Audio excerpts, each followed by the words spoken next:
This is a gopher tortoise, one of Florida's most important keystone species. Found throughout Florida's upland environments, such as sandhills or pine flatwoods, they're known for sharing their burrows with a plethora of other species.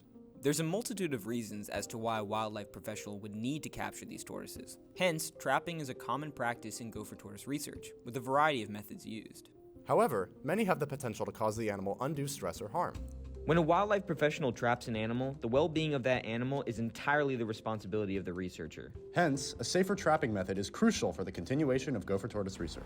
Today, we'll examine some current approaches and attempt to improve upon them with a few modifications. This is Wes and Wes's Wildlife Workshop webinar.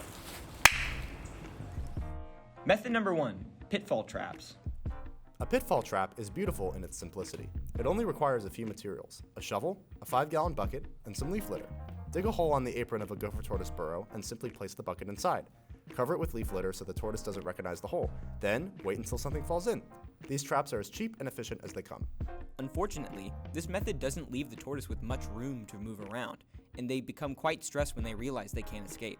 Increasing the size of the bucket could solve this problem, but at the cost of destroying more of the apron. The fall into the bucket can also pose an injury risk.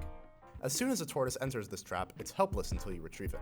The longer the tortoise remains in the trap, the longer it is exposed to threats and the elements. For example, what if it rains?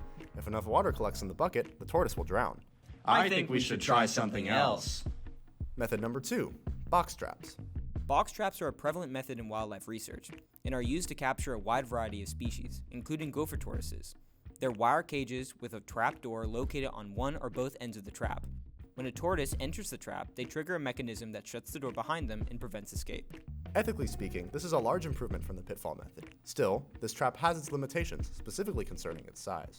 Since the trap entrance is located on the end panel, the size of the trap entrance cannot exceed the size of the burrow. Furthermore, the trap doors can only shut once before needing a reset.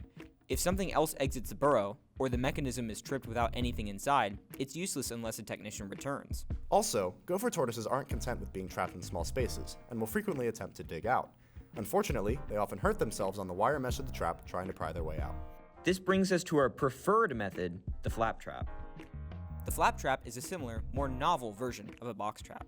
The difference lies in the placement of the entrance. Instead of being located on the end of the trap, the door, or flap, is positioned on the bottom. This allows for the trap to be placed directly above the burrow rather than inside its entrance. This allows for a greater range of trap size for gopher tortoises compared to the box trap, giving ample room for the tortoise to move and allowing larger tortoises to enter the trap. Although we believe this is the best trap design, it and the other traps have two glaring issues that must be addressed. First and foremost, all are exposed to the elements, especially the intense Florida heat. If the tortoise's body temperature hits 111 degrees Fahrenheit, they lose control of their bodily functions and are destined to die. Not to mention, increased time spent in the trap can worsen the effects of general stress and put the tortoise at more risk of death from heat stress. So what can we do to fix this? Time to put on our reflective hats and put reflection on those traps. Improvement number 1. We can cover traps to block solar radiation and limit heat stress. Currently, traps are primarily covered with burlap or silt fence on the tops and sides. However, a recent study has proposed using reflective insulation materials such as bubble insulation to further reduce radiation and keep the tortoises comfortable. Improvement number 2. Like we said before, limiting the time tortoises spend in traps is crucial. It is the responsibility of a technician to get them out quickly and safely.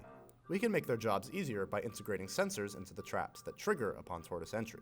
A camera trap with cellular capability or a trapdoor sensor would work in this situation, and both technologies are already widely available. This means less time in the trap and lower risk of both heat and general stress. Improvement number 3. We can utilize denser mesh to prevent injury in the wake of failed escape attempts. The tighter the mesh, the more difficult it is for a tortoise to injure itself. All 3 of these proposed improvements would do wonders for tortoise well-being. However, all 3 come at a cost. All 3 require financial resources, especially camera traps and denser mesh on a large scale.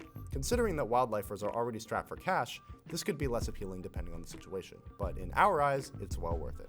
We feel that a flap trap with all 3 improvements is the most ethical trapping method. We hope you will consider using these trapping methods to protect your gopher tortoises. If you have any questions about what we talked about today, leave them in the comments below. This has been Wes and Wes's Wildlife Workshop webinar. Thanks for watching, And go GTs!